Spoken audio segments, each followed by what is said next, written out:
Estamos de regreso y hemos estado platicando acerca de las reformas que se aprobaron en el Congreso de la Unión, estas de manera express y las implicaciones que van a tener. Lo que los expertos han insistido en señalarlos en este espacio informativo es que no van como reformas aisladas, sino que se trata de una estrategia, nos decía Fernando Belauzarán, de un cambio de régimen, nos decía en el resto de nuestros analistas, pues se trata de una reforma para crear o de una serie de reformas para engranar un Estado espía y para coartar libertades. Quien habla y quien conoce estos temas de libertades y derechos humanos es Emilio Álvarez y Casa, quien por cierto va a estar en estos días en San Luis Potosí. Emilio, ¿cómo estás? Qué gusto saludarte de nueva cuenta. Erika, muy contento de saludarte y por tu conducto al auditorio de Altavox. Un fuerte abrazo acá desde la Chilanga Banda. Y sí, el domingo vamos a estar ahí en el Club Leones a las 10 de la mañana con Somos México. Si le quieren ir, son bienvenidos. Nada más lleven su INE, que nos lo pide la autoridad. Ahora, Emilio, pues hay que hablar justamente de qué es lo que está pasando en esta coyuntura en este país. Estas reformas que vimos aprobarse de manera express, incluso que una legisladora presumía muy orgullosa que ni sin leerlas, pero que Sí, pues para eso estaba el chat Con GPT, ChatGPT. que no batallaba, ¿no? Y todavía, insisto, sí, muy orgullosa lo presumía. ¿Hacia dónde nos están llevando, Emilio? sí, Jonathan, también muy buenos días. Hola. Mira, dicen que forma es fondo. La verdad de las cosas es que no había necesidad de hacer las cosas como las hicieron.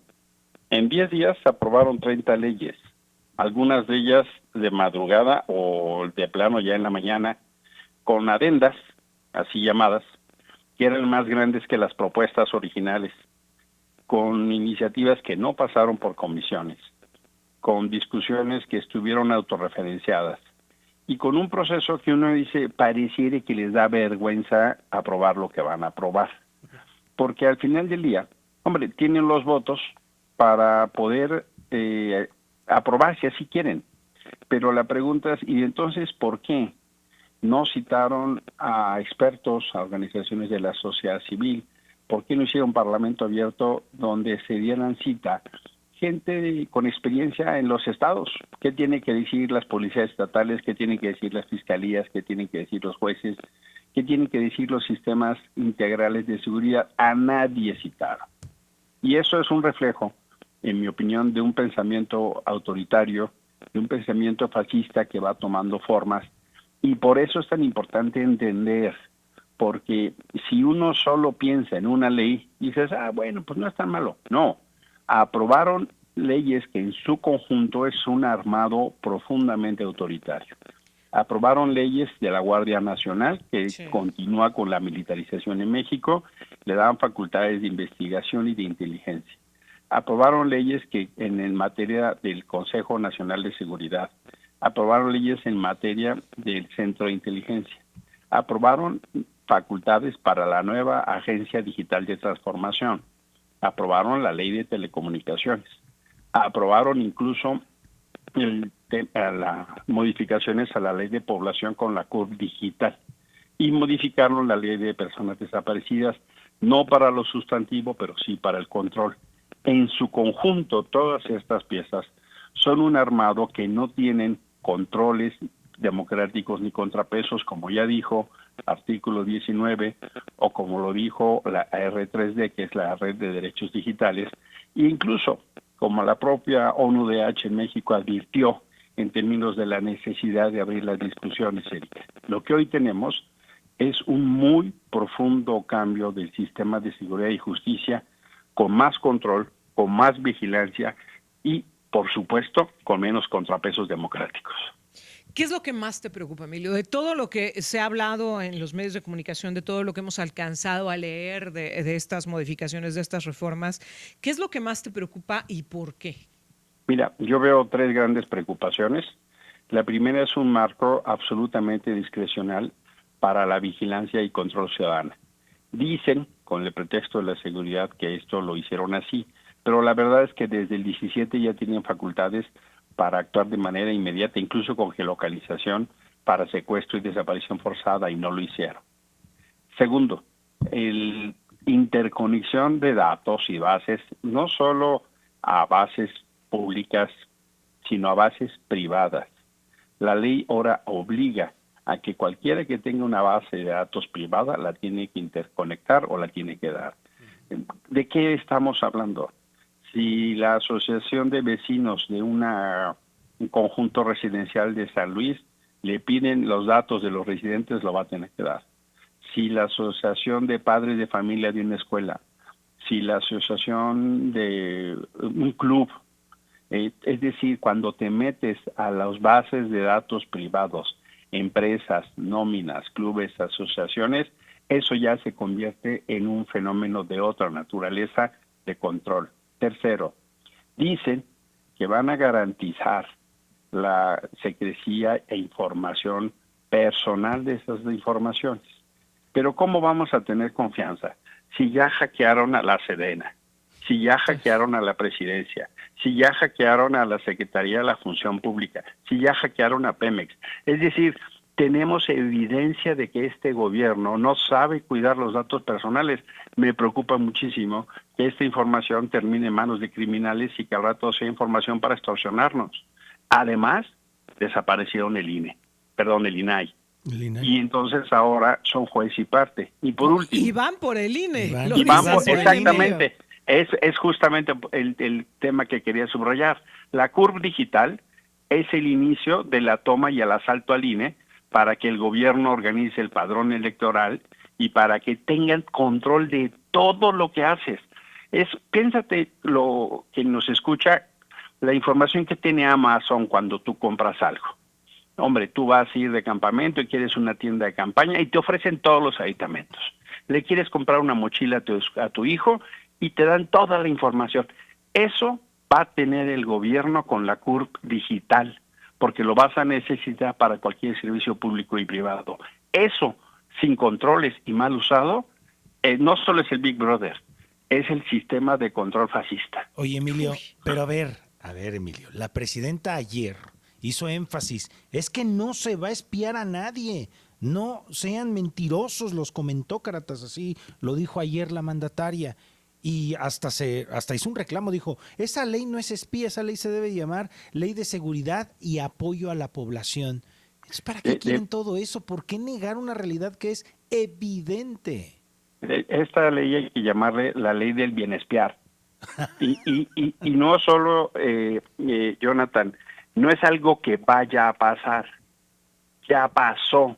En el gobierno de Claudia Sheinbaum, la Fiscalía de la Ciudad de México espió a la oposición ilegalmente, espió a alcaldes, espió a opositores, espió a candidatos de oposición, incluso a gente de su mismo partido. Espiaron a Ricardo Monreal, espiaron a Higinio Martínez, espiaron a Santiago Taboada, espiaron a Alejandra Rosa de la Besa, el gobierno de Claudia Sheinbaum. O sea, eso ya pasó. También el gobierno de Andrés Manuel López Obrador, el Pegasus, que es este virus que se instala en los teléfonos, fue usado ilegalmente por el ejército mexicano para espiar a periodistas y defensores de derechos humanos. Entonces, cuando dicen, no, es que no vamos a espiar, pero sí ya lo han hecho, Jonathan. Y ese es justo el problema, porque este modelo concentrador que tiene toda esta articulación, pues tienen dudas sobradas cuando no hay ni controles y no hay ni siquiera evidencia de que va a haber otras instancias que detengan el uso de esta tecnología. Ahora, Emilio, hablamos de un Estado y tú dices, se está construyendo un sistema de control fascista, pero ¿en manos de quién está?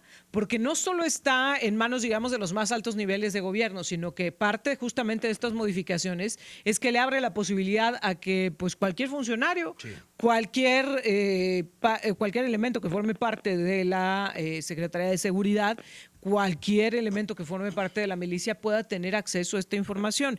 Puede garantizar, pensando que tenga las mejores intenciones, puede garantizar la presidenta de México que no va a haber quien haga mal uso de toda esta información que va a estar a disposición. Por supuesto que no lo puede garantizar. Además, los recursos que utilizan en mantenimiento, en protección y en software les parecen gastos innecesarios. Ya se han vulnerado bases de datos estrictamente de seguridad nacional y datos de orden personal. Los casos más graves fueron los de la Secretaría de la Defensa Nacional y los de la Presidencia de la República con toda la lista de periodistas. Y el problema es eso.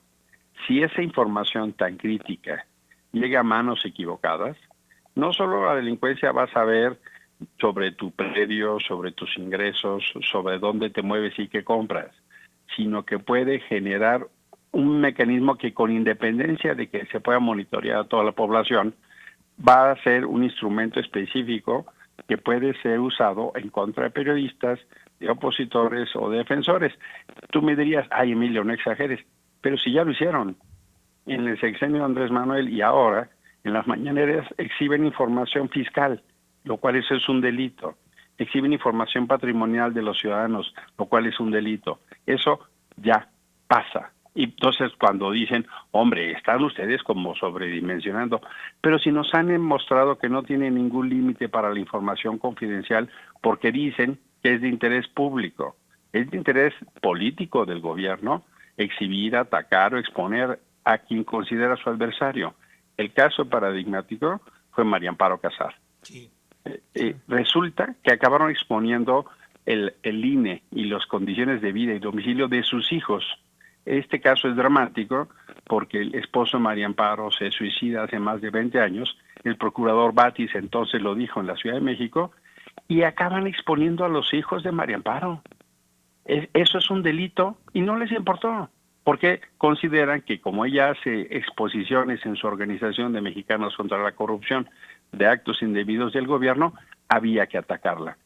Ese es el problema, Erika, Jonathan. Pero cuando pasa al interior de la 4T, ¿qué sucede, Emilio? Cuando pasa la 4T, ellos dicen, nosotros somos buenos per se, y entonces no va a pasar nada. Pero lo que hemos visto es todo lo contrario. Y además, no se trata que haya buenas personas, se trata de que haya controles con independencia de las personas que allá están.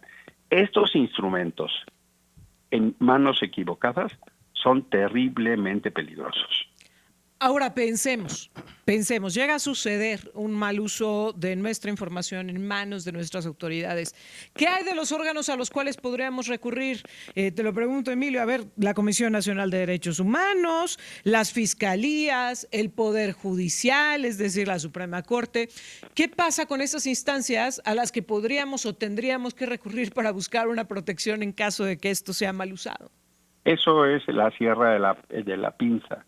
Porque resulta que el 1 de septiembre, sin que nos movamos de casa o de ciudad, vamos a entrar a otro país, porque entra un nuevo Poder Judicial, esencialmente en sus estructuras principales, todos cercanos y aliados al gobierno. Quien tenga un conflicto con el gobierno, o quien tenga, como la señora de Sonora, una diferencia con un personaje de alta influencia en Morena, como el presidente de la Cámara de Diputados, van a poder hablar al tribunal para que le den sanciones absolutamente sobredimensionadas. Esta señora hizo un tuit donde criticaba el nepotismo a Sergio Gutiérrez Luna. El Tribunal Electoral la sancionó con multa, a pedir disculpas 30 días seguidos, incluirla en el padrón. Es decir, ahora, si tienes una diferencia con el gobierno o la gente del poder, vas a tener una estructura judicial que esencialmente va a defender al gobierno. De la CNDH ni hablamos porque está absolutamente perdida. Hoy, más que defensor del pueblo, es defensor del puesto del gobierno. Y las fiscalías, pues ya nos dijeron que ya no quieren fiscalías autónomas y que también van por ellas.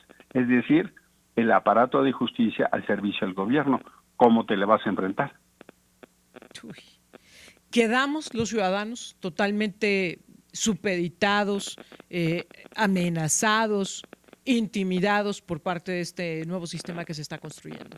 Es un modelo de un régimen profundamente autoritario que amenaza nuestras libertades y derechos de facto, de derecho y de hecho. ¿Qué hacemos? Como ciudadanos, ¿qué podemos hacer, Emilio? Lo primero que toca es entender dónde estamos. Lo segundo es exhibir lo ilegal, lo indebido, lo injusto, lo excesivo de estas cosas. Y lo tercero es seguir en una lucha ciudadana en los reclamos de contrapesos, en los reclamos de límites. Y cuando vengan este tipo de excesos, como ahora están pasando, por ejemplo, con Héctor de Mauleón o el Universal, porque es una forma también de acallar la crítica y con multas excesivas, seguir exhibiendo. Yo creo que este tipo de cosas van a acabar desgastándose y las vamos a tener que revertir. Para eso que creo en la organización ciudadana. Por eso voy a estar el domingo en San Luis y para eso creo que tenemos que levantar la voz, porque si nos callamos y normalizamos estos abusos, entonces sí ya no hay para dónde hacerse. Platícanos acerca de este evento. Vienes a San Luis Potosí el domingo. ¿Quiénes pueden participar? ¿De qué se va a tratar? Háblanos al respecto, Emilio. Es el Distrito 5. Estamos en Somos México. Es esta iniciativa para hacer una nueva fuerza ciudadana. La ley nos pide que haya al menos 300 personas con credencial de elector y nos vamos a dar cita.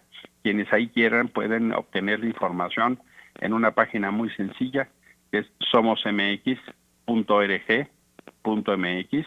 Esencialmente a quien quiera invitar, que no se sienta representado por ninguna de las opciones que ve de un lado o del otro, a quien quiera trabajar por resolver los problemas de San Luis o de su colonia o de México, y a quien quiera, que lo que tenemos que hacer es pensar en un proyecto de futuro, no un proyecto para atrás.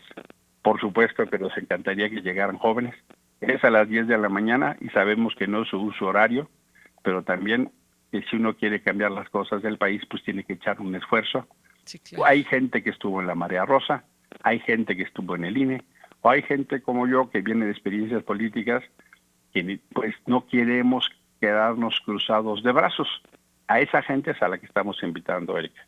Y sabes que me llama mucho la atención, Emilio, en San Luis Potosí se han hecho algunas encuestas de cómo va pintando el escenario para el 2027 y gran parte de la población hoy día dice, yo no quiero saber nada de los partidos políticos, no me siento representado, no me siento escuchado, pero que cuando vamos a apartados mucho más específicos, cuando les preguntan qué es lo que te preocupa, por ejemplo, sí son gente que está consciente de la realidad de este país, no les preocupa la inseguridad, les preocupa la economía, la falta de empleos, en fin, gente que creo que si encuentran los espacios adecuados le pueden hacer mucho bien a este país. Vamos a estar pendientes de tu visita a San Luis Potosí, como siempre te agradecemos mucho, Emilio. Muchas gracias. Y fíjate que tocas el centro. El tema no es el qué, sino para qué. Claro. No es que se hagan falta nuevos partidos, hacen falta opciones diferentes. Gracias, Emilio. Gracias, muy buen día, buen fin de semana, un abrazo. Igualmente, muy buenos días, Emilio.